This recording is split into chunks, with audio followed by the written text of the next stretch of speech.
জনাব শরীফুজ্জামান শরীফ, আপনি লক্ষ্য করেছেন, আপনি নিজে দীর্ঘদিন বামপন্থী রাজনীতি করেছেন, এবং এই যে বৈষম্য বিরোধী ছাত্র আন্দোলন, এর সঙ্গেও বামপন্থী রাজনীতির সঙ্গে দীর্ঘদিন জড়িত থাকা উমামা ফাতেমা ছিলেন এবং খুব সক্রিয় ভূমিকায় ছিলেন। কিন্তু একটা পর্যায়ে এসে দেখলাম যে তিনি যেন একটু দূরে সরে গেছেন, এবং সবশেষ জানলাম যে উনি এই বৈষম্যবিরোধী ছাত্র আন্দোলন ছাড়লেন, এবং উনি আর ফেসবুকে তার কারণও জানিয়েছেন কেন ছাড়লেন। নিশ্চয়ই এই বিষয়টা আপনার নজরে এসেছে।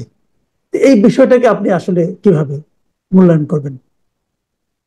আপনাকে ধন্যবাদ, দর্শক শ্রোতাদেরকে ধন্যবাদ।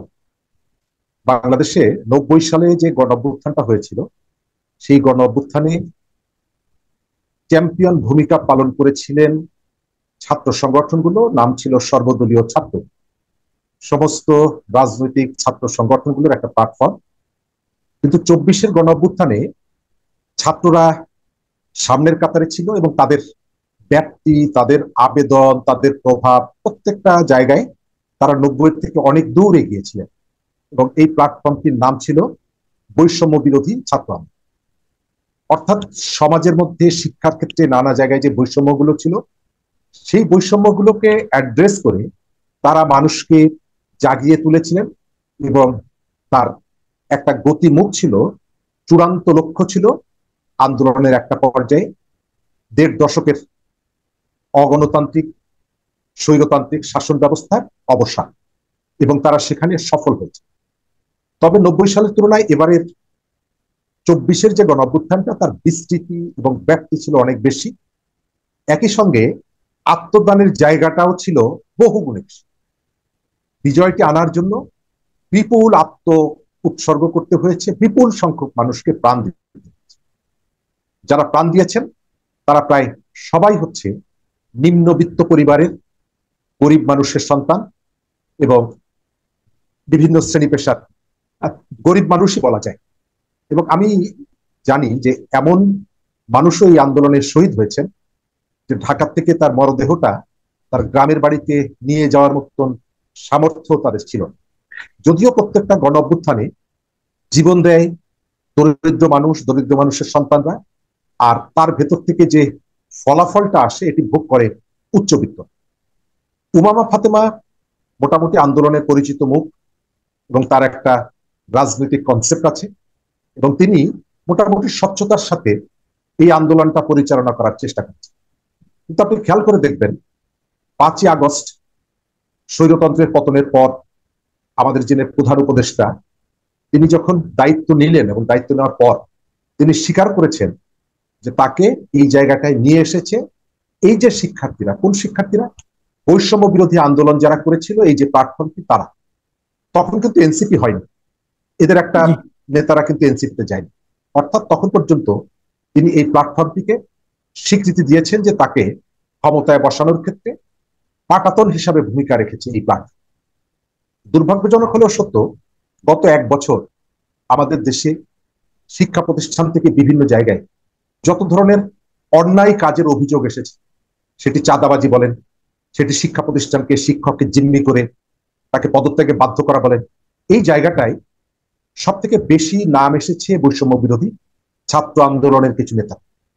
জি। অর্থাৎ আমরা ধরে নিতে পারি যে 5ই আগস্ট পর্যন্ত এই আন্দোলনটা যে ধরনের আবেদনটা ছিল বা তাদের যে কমিটমেন্টটা ছিল, বিজয়ের পর সেই কমিটমেন্টটা তারা ধরে রাখতে পারে। এটি নিজেদের মধ্যে দ্বন্দ্ব, সংঘাত, সহিংসতা এগুলো যেমন হয়েছে, এবং একটা চাঁদাবাজদের প্রতিষ্ঠান হিসাবে এই প্ল্যাটফর্মটি এখন দেশের মানুষের কাছে পরিচিতি পেয়েছে। এটা আনন্দের না, এটা আমাদের জন্য দুর্ভাগ্যজনক এবং দুঃখজনক। গত 10 মাসে চাঁদার ক্ষেত্রে বিএনপির নামটি এসেছে সব থেকে বেশি, বিএনপির এক শ্রেণী কর্মীদের। তারপরেই এসেছে বৈষম্য বিরোধী শিক্ষার্থীদের বিভিন্ন জায়গায় সমন্বয়। এখন এসে উমামা ফাতেমা সেখান থেকে তার দায়িত্বটা ছেড়ে দিয়েছেন, যদিও গত 2 দিন আগে এই প্ল্যাটফর্মটি সম্মেলনের মধ্য দিয়ে একটা কমিটিও গঠন করেছে। এবং উমামা ফাতেমা যে অভিযোগটি করেছেন, তিনি অভিযোগ দিয়েছেন যে এখন যে সংস্কারের কথা বলা হচ্ছে, জুলাই বিপ্লবের কথা বলা হচ্ছে, শহীদের কথা বলা হচ্ছে, এবং এটি নিয়ে যারা আবেগ আপ্লুত হচ্ছেন, এটা আসলে এক ধরনের ভনিতা। প্রকৃতপক্ষে প্রত্যেকের নিজস্ব কতগুলো এজেন্ডা আছে। সেই এজেন্ডা হচ্ছে রাজনৈতিকভাবে প্রভাবশালী হয়ে ওঠা, অর্থনৈতিকভাবে সুযোগ সুবিধা গ্রহণ করা, এবং এর ভেতর থেকে এই কাজগুলো করার জন্য তারা এই জুলাইটাকে ঢাল হিসাবে ব্যবহার করছেন। এই কথাটা আমি এর আগে কয়েকটা টেলিভিশনে বলেছিলাম যে জুলাইকে পথে ঘাটে খুচরা পাইকারি হিসাবে বিক্রি করা হচ্ছে। আমি গতকালকে দেখলাম তিনি এই শব্দটাই ব্যবহার করেছেন যে জুলাইকে পাইকারি এবং খুচরা দরে বিক্রি করা হচ্ছে।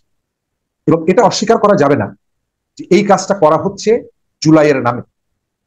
গত 10 মাসে আমাদের এখানে জুলাইয়ের যে সেই বর্ণিল চেহারা, জুলাইয়ের যে পবিত্রতা, জুলাইয়ের যে আবেগ, এটিকে নষ্ট করার পেছনে যারা দেশ থেকে জুলাইয়ের ভয়ে পালিয়েছেন তারা যতটুকু ক্ষতি করতে পেরেছেন তার থেকে অনেক বেশি ক্ষতি করেছেন যারা এই জুলাইয়ের সাথে ছিলেন, জুলাইকে ওন করেন বলছেন।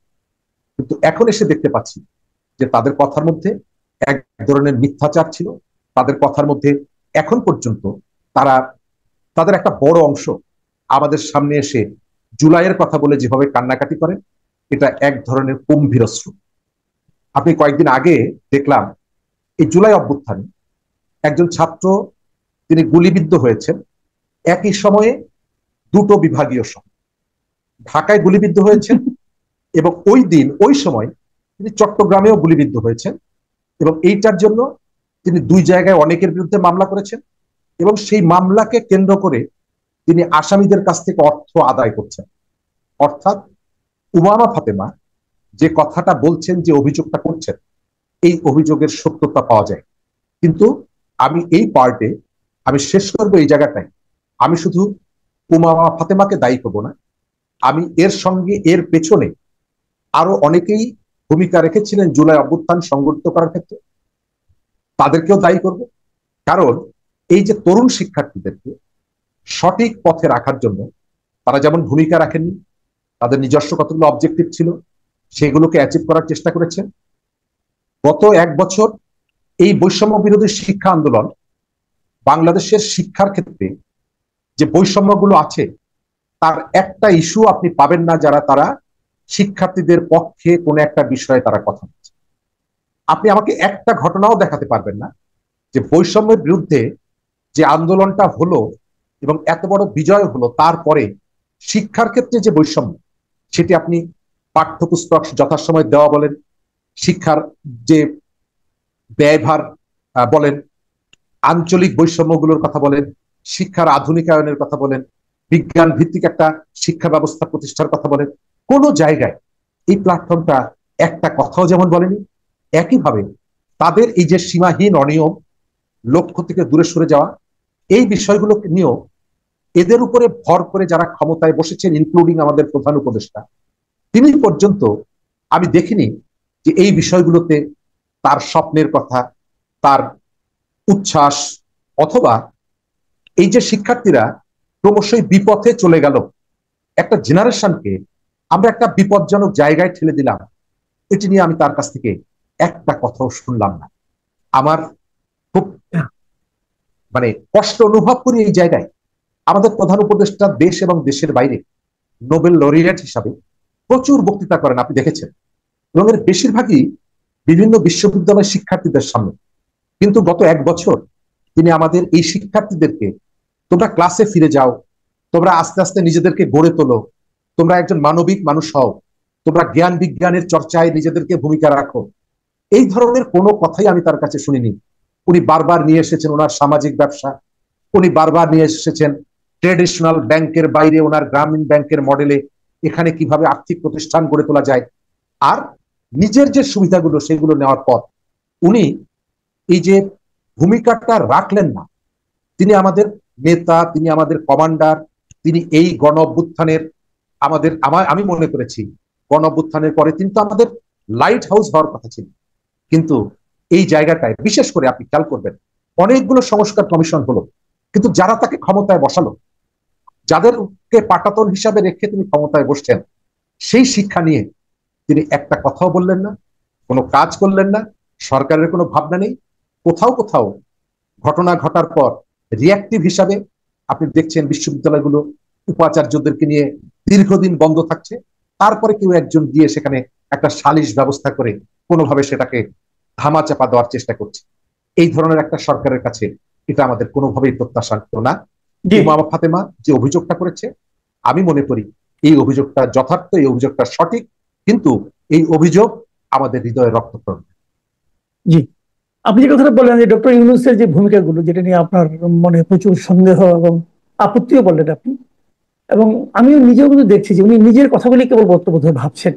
তা না হলে সবশেষ যে বিভিন্ন দিবস ঘোষণা করা হলো, দিবস ঘোষণা করে একটা প্রজ্ঞাপন দেওয়া হলো, এখানে আমরা দেখছি যে 5ই আগস্টকে জুলাই গণঅভ্যুত্থান দিবস হিসেবে ঘোষণা করা হলো, এবং 16ই জুলাইকে শহীদ আবু সাইদ দিবস হিসেবে ঘোষণা করা হলো, এবং সেই সঙ্গে উনি জুড়ে দিলেন 8ই আগস্ট, মানে যেদিন উনি দায়িত্ব নিয়েছিলেন। ওইটাকে উনি মহিমান্বিত করার জন্য কিনা জানি না, উনি ওইটাকে 8ই আগস্টকে বলেন নতুন বাংলাদেশ দিবস। এই যে নতুন বাংলাদেশ, নতুন বাংলাদেশের জন্য একটা দিবস, এই বিষয়টা এবং অন্যান্য যে দিবসগুলো ঘোষণা করা হয়েছে, এইগুলি মিলে আপনার বক্তব্য, মূল্যায়নটা কেমন, যদি একটু সংক্ষেপে বলেন। প্রথমত, এই যে 3টা দিবস, এটি নিয়ে ইতিমধ্যেই প্রতিক্রিয়া এসেছে। এভাবে ঘোষণা করার প্রয়োজন ছিল। আবু সাইদ যেদিন শহীদ হন, আবু সাইদ এই গণ অভ্যুত্থানে খুব একজন আলোকবর্তিকা।